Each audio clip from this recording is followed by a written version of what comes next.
Oza si Rafraîchir décide que tu lobé là te. Eh, Laurette, on s'habille sur Bayou bien. Non, Ken Piana, non. Naki kananga. On appelle ça jazz bote. Ya Doudou, je te salue.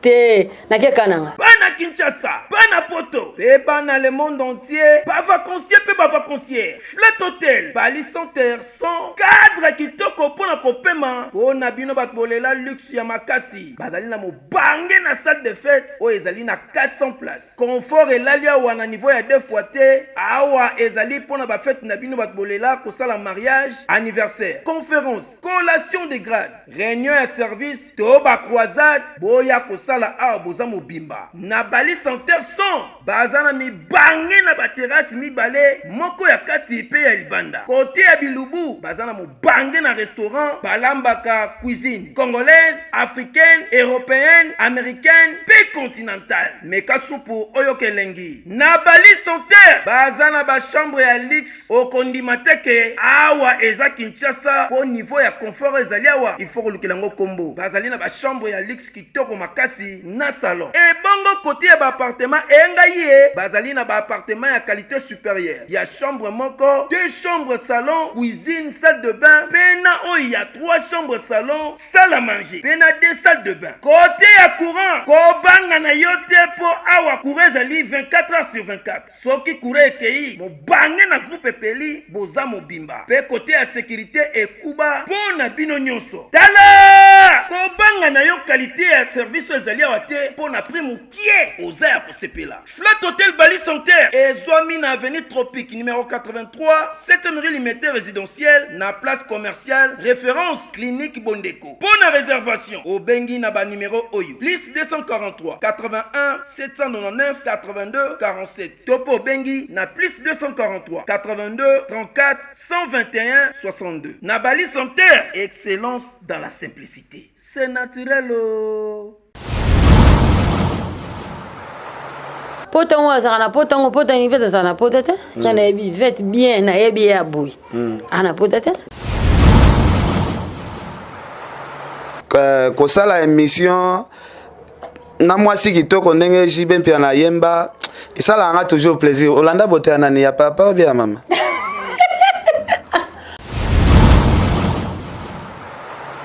Vivette, te soli kala, mais on a une équipe nationale, je parle bien avec tout le monde. Karine Mokonzi.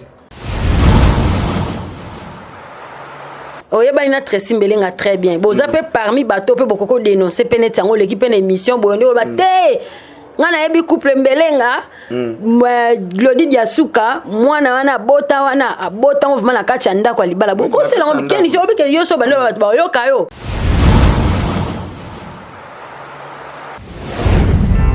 Alda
on a se détendre avec un pacte d'idéologie. Yangoyo! Chez Djonganganda Taba. Cadre qui toko pour na kolia pe komela avec un pacte toujours. Oyo abongi selibino ba spécialité à kitoko. Weba ko banda mokolo ya mardi.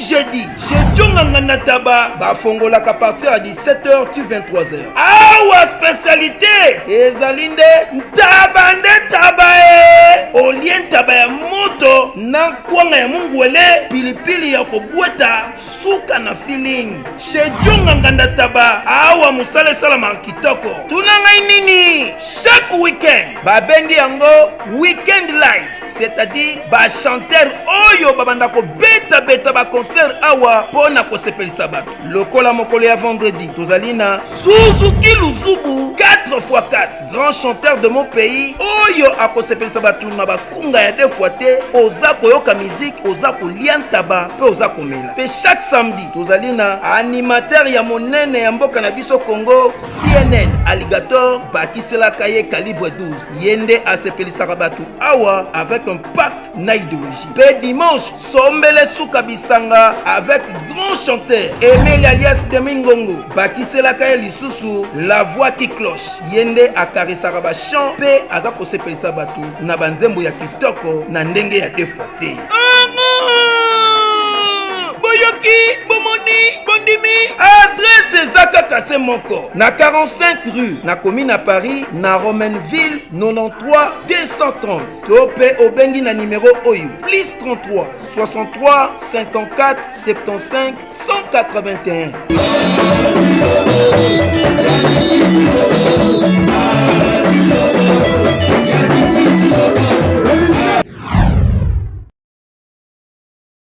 Voilà, merci beaucoup. Bana Congo, Bandeko tout Bolanda biso partout.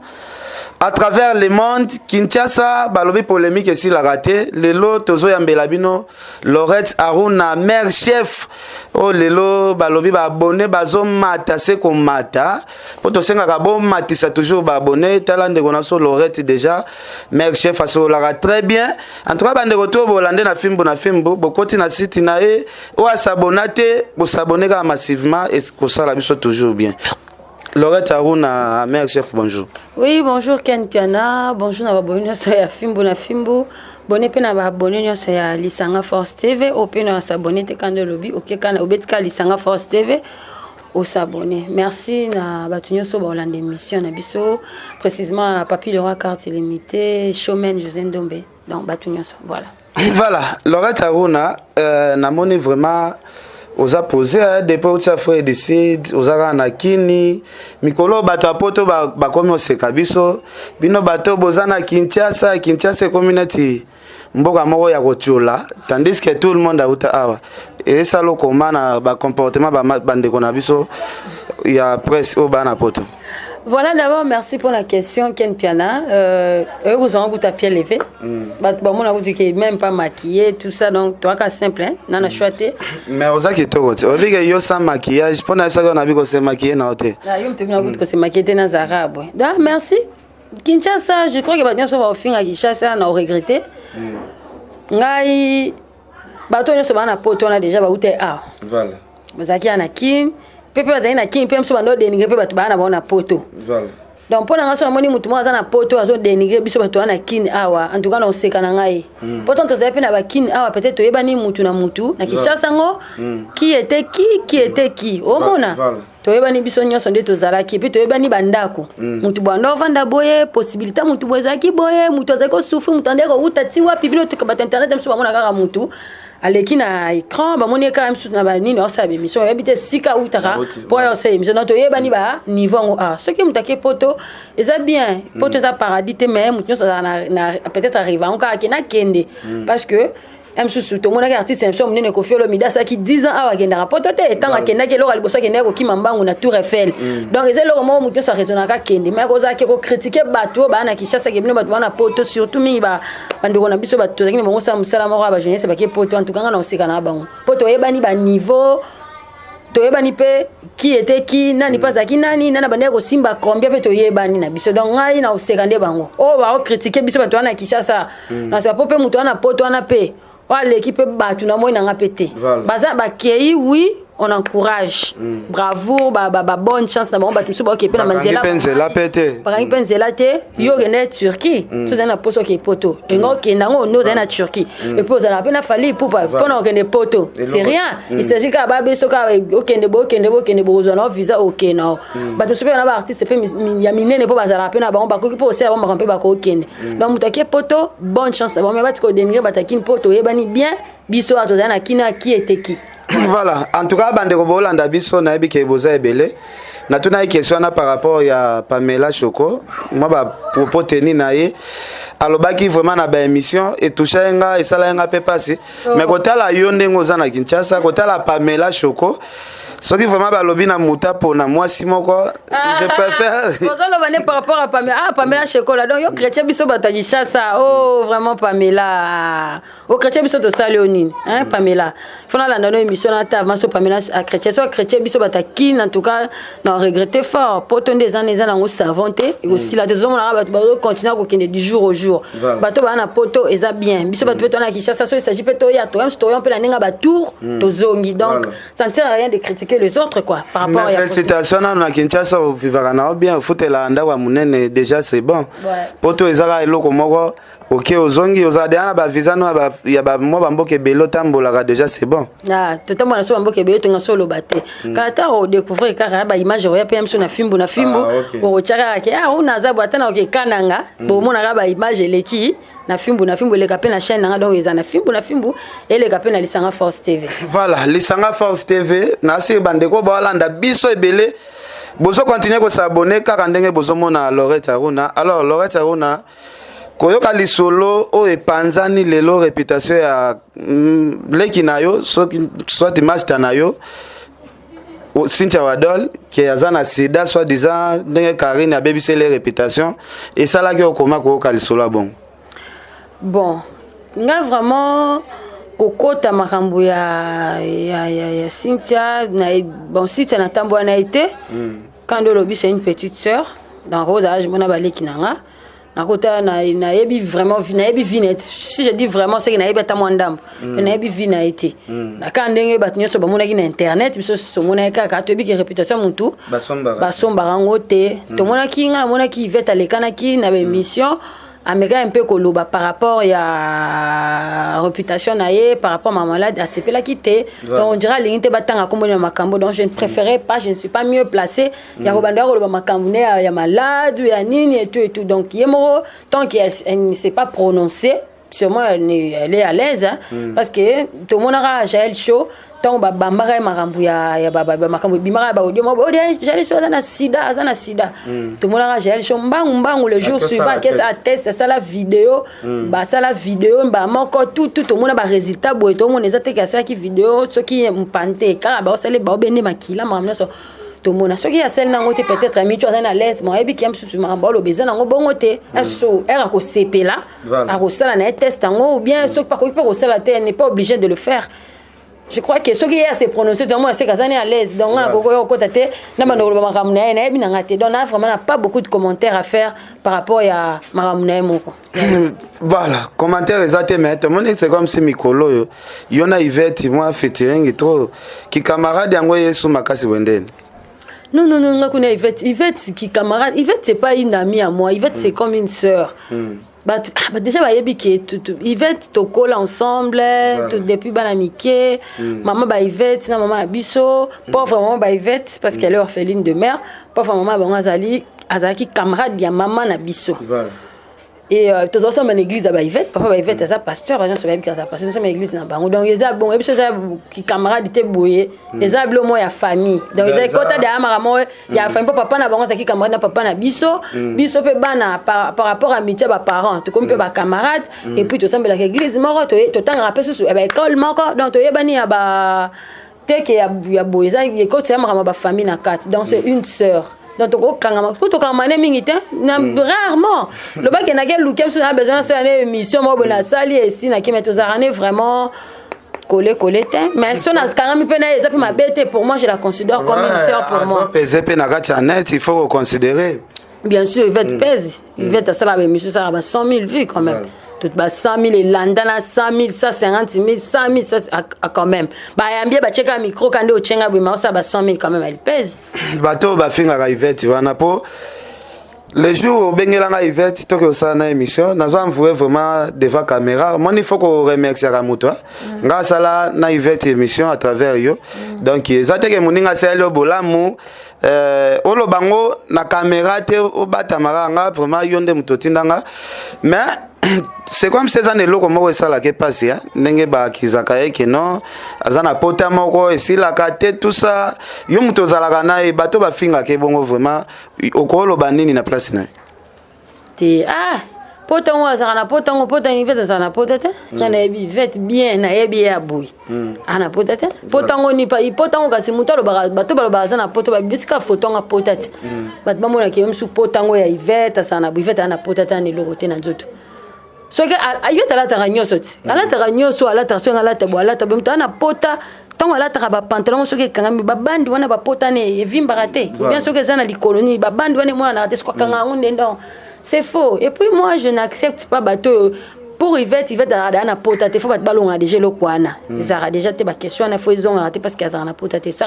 na pota tant avant na tout monde ba bandi moko vi pour mutana na pota faut na bandi mo ba linga likolo mais tout monde ngo ezara ta la za peut-être ba camarade te oye ba pota ngona ataka colon ici déjà ta jipa mukuse ya kulata mais Yvette déjà devait to kolata ba mikaza ko kolata ba jipa mukuse parce que et pas na ba on a mon pasteur ba biloro misu kolata ba yo kolonga na kimukolo déjà faut ba comprendre na kimukolo nda yo suko lata ba biloko mususu mena pa na bango biso nyoso peto ki ba mike pa biso tondo wata ba panta ba jipa mikuse te to yokolonga nyoso kaka ya bokoli boye okomo lata la taboy mais il va tazarana nini wana te nga je confirme ça parce que je suis sa sœur arana potate OK Lorette Aruna otiko ko annoncer biso awa kalato sala moito quelque part est-ce que to kozango le sauter po ba chroniqueuse na ba chroniqueur so ba bimi bazokendeka libela est-ce que ça tozozanga ote na kachamboka tena okinaka kananga kaka bon kananga te kananga tena oke mona bakoko na oke pana village na biso na ndimbelenge parce que ngana za une partie muluba une partie muswahili ya kisangani donc oke netiko mingi côté na biso penya baluba na oke pana ndimbelenge olinga sa biso surprise po visa kuto ya Fred ici de lobela te osala biso surprise mbala moko za na Fred ici so o lobeli ezala kananga oza sira Fred ici kuto lobela te Lorette oza biso ba yuma bien non ken piana non nakika nanga olinga pesa jazz bote ya Doudou je te salue te nakika nanga na pena besoin lia bloka mboka ba mankene na wana ezo zanga nga ba biloko na biso ba luba la ba bintu tabatu na lo ba luba ba comprendre ezanga nga dona lia penza bloka ba luba Lorette moi si kitoko moi si mbinga tai osalisa bato AVC siko na banda quoi Herba otala siko que non Lorette a annoncé azoya moi quelque part des semaines obike na minute ba jo à Paris ba jo à Londres ba jo à États-Unis na minute mituna bango ezo palpiter akoya mboka nini kasi na ke kana na lobi na zaka na Congo kaka na ke na kananga en plus na kananga na tout na bambo ba village na missionné mike ane zaka diamant trop même sinon vraiment libanga na ngape on ne sait jamais mais la bonne mbile ko kande bakangaki Lambert Mende même sinon na libanga na ngai papa za la chance na game na ke kananga Lorette Aruna na sala na émission sala un plaisir ko sala émission na mwasi kitoko ndenge jibe mpia na yemba sala nga toujours plaisir Olanda boté nani ya papa ou bien maman Mon Dieu, quelle nous en a question hein? Non, landa boté nani ngal na yeba kaka. Ya maman. C'est que maman zala azapena. Maman azalaka malheureusement le plus de ce monde. Son âme repose en paix. Kufa déjà mais boté pena mi mère quoi. Mi maman. Voilà. Alors tozomona awa équipe nationale et Panzani vraiment Lorette Aruna. Na habité. Est-ce que vous solera bien à Jaël Show? Mais Nasolana Batunion soit bien, je parle bien avec Jaël. Nasolana Batunion soit très bien. Vivette, tu sois calme. Mais dans une équipe nationale, je parle bien avec tout le monde. Karine Mokonzi. Ben Karine, tu sois pour avoir quel problème? Tu sois Batunion soit très bien parce que Nazana a problème on peut pas un problème na ngate problème ezaka ndo yozo mwana internet entre eux et ngasi kona na ngakuna te bona sana yo sala polémique te loni no déploraka na nyoso mona geleka Ah, tenga la mina eza na ka nyonso eza na ka buzz. Nyonso eza buzz. Pour nga personne yambi na pe mutu alobi maba mutu. Elle on na luka na ba vu na luka ba vu na chaîne kota batu batala et voilà to luka ba vu. To ko wanga na te. Ya copie na biso. Eza cop na biso ngona na yambi mutu boy po soka lobi boy nga na yamba manike émission mo sala a boy. Manike asa qui émission a démarré Karine alobi ki makama Karine ana tiba kilo za miko boy ba ki aloba ba makamkuta mabe émission ke na ba page Karine benganga te atuna ngo te pourquoi parce qu'elle savait que et ala ngo YouTube na sa émission awa na Yvette Kalombo aloba que faka répondre qui Pamela Chekola Pamela aussi c'est une amie aloba qui donc voilà mutabenga pe azate comme personne qui peut Pamela Arolinga semena monique déjà c'est là qui va benga débat c'est là qui pas droit de réponse ne marche benga a besoin que ça droit de réponse peut-être tinanga fingi ba tuba na kin peut-être ça droit de réponse ya miso bosala ki bon sûrement peut-être mais miso peut il va pas les ma chaîne belé quoi peut-être que ils droit de réponse ou à ça là qui par rapport il y avait émission sûrement bon voilà tout le cas miso ka ba fi maintenant tal la siko peut dépendre et dépendant à paix net si Karine ane mutu moi ça da forte ane da forte ceux qui ba fingi ba lobi ma ramener bon ils ont une force na qui partait mais mutu ça ko supporter te mutu ça supporter to yambi mutu moi décoller na kombo na et créer bino so panza ki amitié donc voilà Lorette Aruna, tu as dit que nous sommes tous les Arabes à Bez, tous les Arabes à vie, pour tout Tambongo, tous se débrouiller pour engager bateau, la société n'a pas vraiment difficile. Donc moi, je créé moi les gablons à point pour esungabi sokara. Alors côté là par rapport à Bez c'est comme si comme il peut déborder, tous les couple mbelenga, couple moko y a pas responsable bongo. Malgré la polémique, il y a comme côté sana bana, koloba bana na baza tricité, tandis que tu es bi tricité nga bandina moi sine na moma pasi tinenga balie, moi sine azuize minakati yanda ku ya libala tricité mbelenga ya glodi dia suka na peso bambote. Et ça là qui au koma kota la polémique ya buzo babongo Karine azui ba image yana a posté na Facebook na. Bon, déjà, na kota na sujet au makasité. Kota ngoka makasité.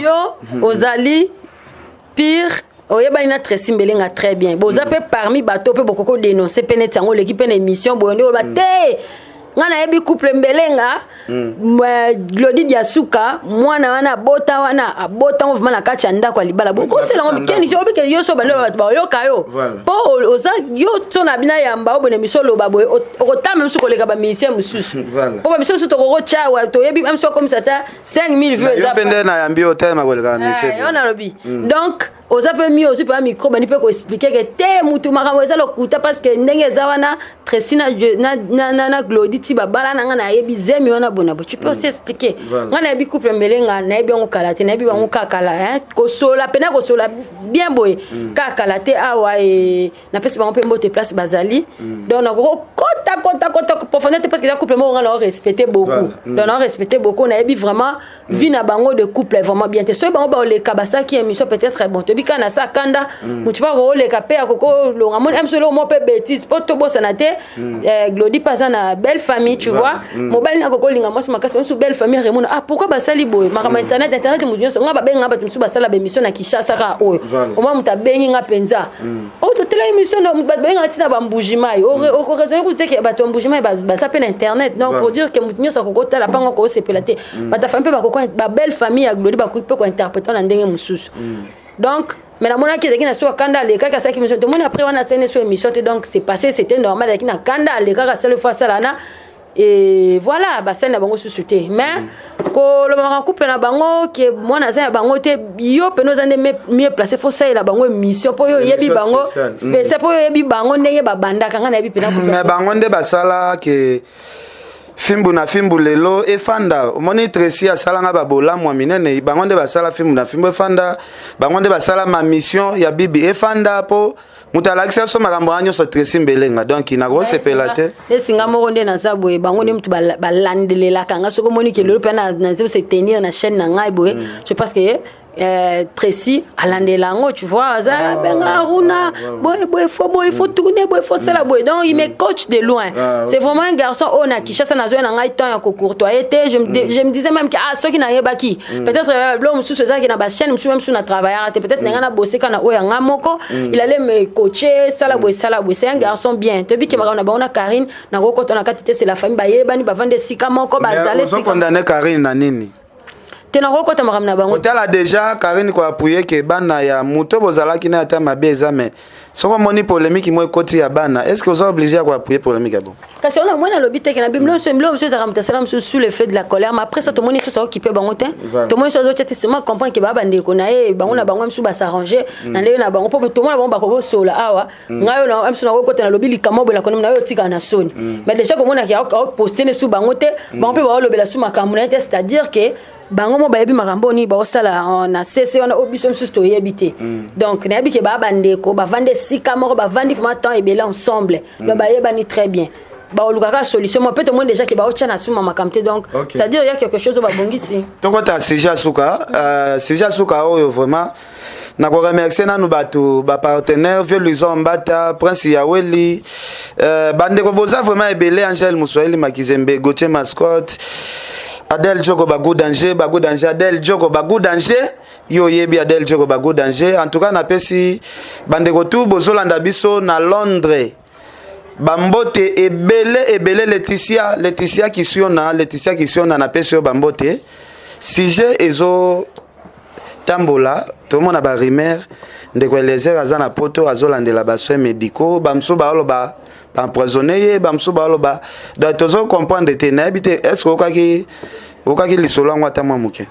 voilà monika ba toso ba uta dans les États-Unis bamso ba dans Bruxelles na yoka ki on kaka vraiment ceux qui est solo ça solo qui est fake news mais c'est vraiment un solo c'est pas si makasi bon empoisonné de Eliezer pourquoi pour la nini à Salinini de Eliezer a fait son travail voilà to ebi qui position na zaram to position même colo to comment on a plus à comment plus na côté à président et tout ceux qui vont avoir empoisonné faut tout le canal to peut to ko bête appeler son on peut sans pour autant avoir des bonnes banini bien té mais sauf vraiment ça bon ça passe empoisonnement na mboka na biso faut si là et tu me de Eliezer na ba empoisonner pour quelle raison ba empoisonner donc là vraiment le babela le baté ken pena par rapport à ces sujets là mais pour moi j'aimerais c'est que ça en fake news et ça en maman internet de Eliezer a fait à ça l'émission moi sur ça pour déjà pas comment que non na ma be pas ça le roi même sur ça kufi monsieur pas ça poison au sandeni donc il faut à Luka